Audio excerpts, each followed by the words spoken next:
Maka malaikat maut turun ke sini. Makanya ketika sakaratul maut sudah datang, maka yang baca Quran hentikan. Kenapa? Oh, memang gitu ya. Jangan semakin kenceng. Ayo Pak, insya Allah Pak, gitu. Al-Baqarah Pak, Al-Baqarah Pak. Al-Kahfi, Al-Kahfi. Enggak lah. Yang baca Quran berhenti dulu. Kemudian digantikan dengan kita mentalkin. Antum agak ke sana dikit. Masya Allah ya. Orang yang meninggalnya kooperatif ini.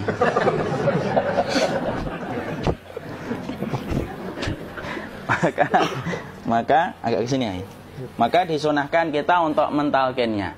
Nanti ketika mentalkin jangan terlalu sering, jangan terlalu membebani. Jangan terlalu sering itu la ilaha illallah, la ilaha illallah. Tidak gitulah. Berat nanti dia ngerasakan. Di situ Imam Qurtubi juga menyampaikan, jangan terlalu sering karena itu memberatkan dadanya. Jadi ketika mentalkin saya sampaikan, boleh diganti atau enggak Ustadz? Enggak lah, talkin itu ibadah. Ibadah itu tauqifiyah. Tauqifiyah itu enggak usah diganti. Karena Rasulullah mengatakan lakinu ala mautakum la ilaha illallah. Talkin orang yang meninggal di antara kalian dengan la ilaha illallah. Enggak usah diganti Allah Ustadz yang lebih singkat, lebih pendek. Enggak usah. Subhanallah Ustadz, enggak usah. Kenapa? Karena talqin sudah ditetapkan ucapannya oleh Nabi, begitulah kita mencontohnya. Jadi tidak usah diganti. Cara mentalqin, jadi kalau keadaan sudah tenang, tolong kalau sudah sakaratul maut jangan ditinggalkan. Karena sesungguhnya pertempuran setan itu pada detik-detik kematian semacam ini. Dan betul-betul berusaha untuk menjadikan dia murtad. Nanti makanya di situ di buku nanti dibahas kan, pertempuran setan itu sampai detik-detik orang mau mati itu sudah ayo kufur, murtad aja tuh, kamu sakit kan? Nah, itu kayak gitu. Makanya jangan ditinggal. Capek gitu kok nggak meninggal gitu ya. Udah gantian mas. Dan jangan kemudian meninggalkannya. Mangkat dulu gitu. Enggak lah, janganlah. Terus ditampingi terus. Kalau bisa ya sudahlah, berikan waktunya kita untuk sementara waktu itu betul-betul berkhidmah kepada orang yang kita cintai terakhir kalinya. Cara kita kemudian mentalkin adalah, yaitu adalah di sebelah kanannya la ilaha illallah. Biarkan dia mencerna dulu, tidak usah buru-buru kemudian kita langsung nimpali lagi. Dia mencerna dulu sambil kita doakan, peluk, ya Allah dimudahkan gitu. Kalau ada orang yang bisa ngucapin la ilaha illallah itu siapa yang memberikan itu Ustaz? Yang memberikan kekuatan Allah Pak. Karena ngomong aduh aja sudah tidak mampu. Makanya Allah berfirman dalam surat Ibrahim, yusabbitullahu alladhina amanu bil qawli tsabit fil hayatid dunya wa fil akhirah. Allah teguhkan perkataan orang yang beriman dalam kehidupan dunia dan akhirat. Dunia itu ya ketika menjelang kematiannya. Makanya dia bisa ngomong la ilaha illallah. Sebenarnya ngomong aduh aja udah gak mampu. Kalau bisa ngomong, dia pasti ngomong aduhnya dulu. Tapi Allah yang menggerakkan. Ngomong la ilaha illallah. Makanya mangkana akhiru kalamihi la ilaha illallah dakhalal jannah. Barang siapa akhir kalamnya itu adalah la ilaha illallah, pasti masuk surga. Makanya kita lagi la ilaha illallah. Dah. Cerah dulu. Enggak usah minta diburu-buru ya. Enggak usah gini. Ayo la ilaha illallah. Ayo.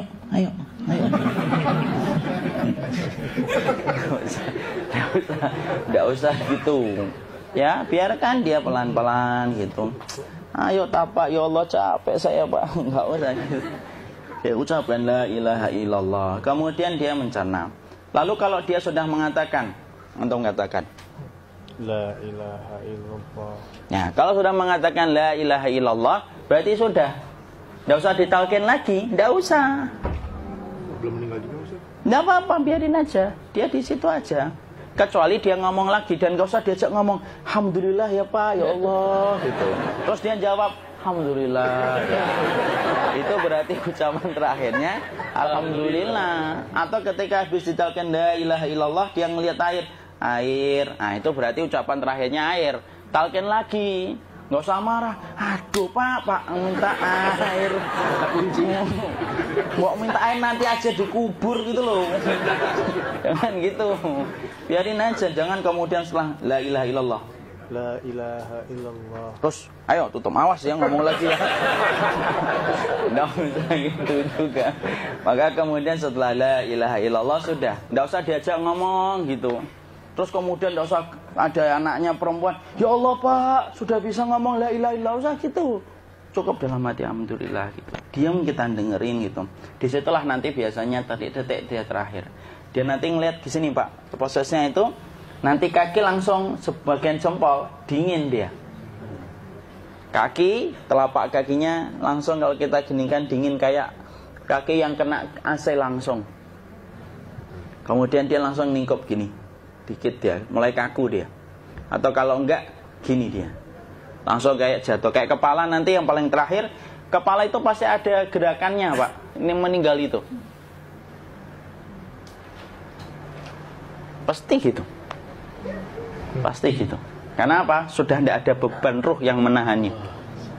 Ya, cabut ya, set pelan, maka kemudian malaikat itu. Tapi tetap sakit lah. Walaupun dikatakan ringan, tetap sakit. Maka kemudian sakit gitu. Set ngelewatin sini.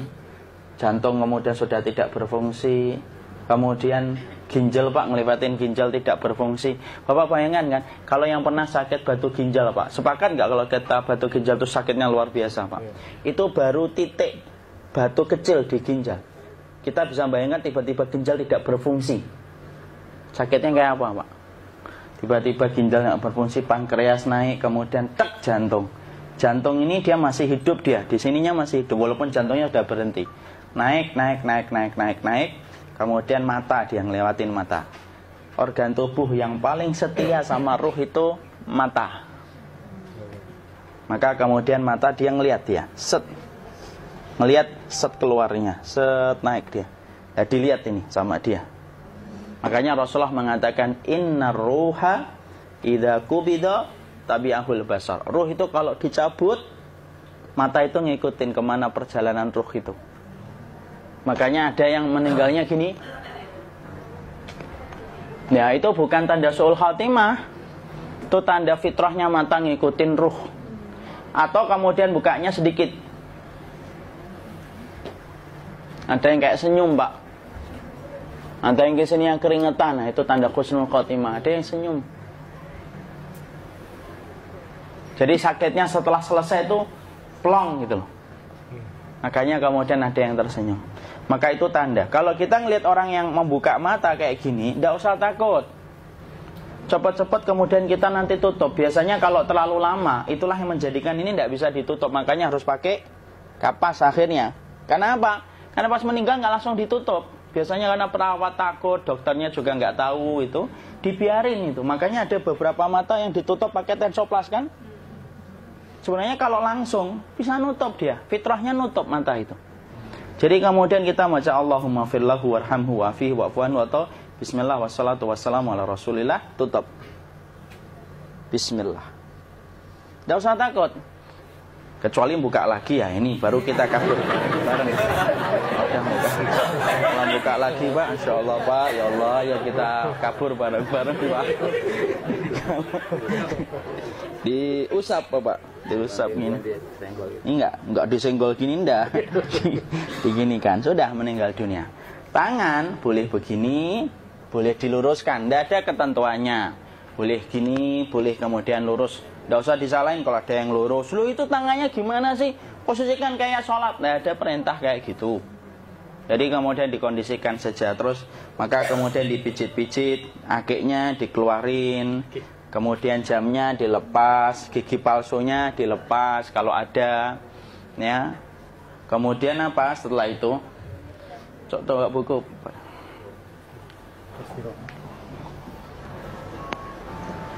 Kemudian kalau bisa awal-awal, kemudian taruh buku atau sesuatu yang agak berat di perutnya ketika baru meninggal dunia. Kenapa kemudian ditaruh kayak gini? Bukan apa-apa, supaya membantu sisa-sisa pencernaan dia untuk keluar. Nanti Pak, biasanya kalau kita taruh agak yang berat gini, atau kemudian kita gini-gini kan, ini udah makan belum Maki? Udah makan belum makan kok udah gede ya? Maka pencet-pencet kayak gini biasanya nanti ketika dimandikan, nah pas dimandikan diginikan saja. Aduh. Nah ini dia sudah keluar di belakang, dia gini. Terus nanti keluar dia. Nah ini keluar langsung di belakangnya. Dan memperlakukan orang kalau sudah meninggal dunia itu yang lembut gitu. Kenapa? Inna kasra admil mayyiti kakasri admil hayyi. Mematahkan tulangnya ketika orang sudah meninggal dunia itu lebih dia rasakan sakit ketika mati daripada ketika masih hidup. Tuh Islam itu sampai sama orang mukmin itu kalau sudah meninggal aja sampai selembut itu. Kok hidup kasar itu kebangetan dia jadi orang itu. Mau sampai orang mati itu kemudian disuruh yang lembut. Kalau ada aib disuruh nutup, tidak boleh diceritain. Misalkan di belakangnya beliau ini ada tompel, gagah-gagah tompelnya gede gitu. Tidak boleh cerita, Masya Allah loh. Sampai segitunya sunnah itu ngajarin kita untuk nutup aib.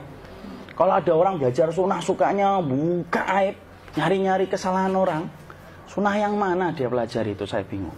Makanya kemudian gini, setelah selesai maka kemudian tutup dengan kain. Maaf ya akhi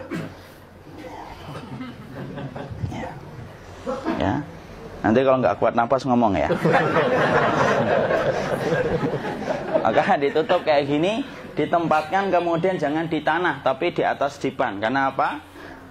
Syekh Abu Malik Kamal Said Salim dalam Sahih Fikih Sunnah menyampaikan supaya tidak cepat busuk. Dia taruh di atas. Kemudian ditutup pakai kain apa saja.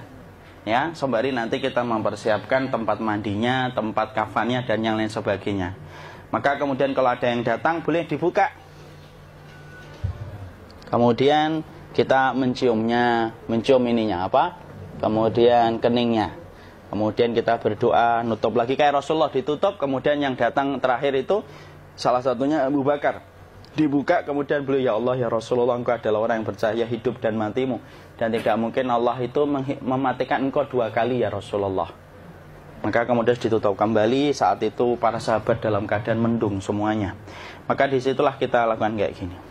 Ditutup gini Ustaz ya, kasihan tidak bisa nafas, insya Allah tidak butuh nafas lagi. Jadi kemudian kita semacam ini kita persiapkan apa yang bisa kita lakukan. Nah itulah proses kematian dari sakit sakaratul maut sampai kematian.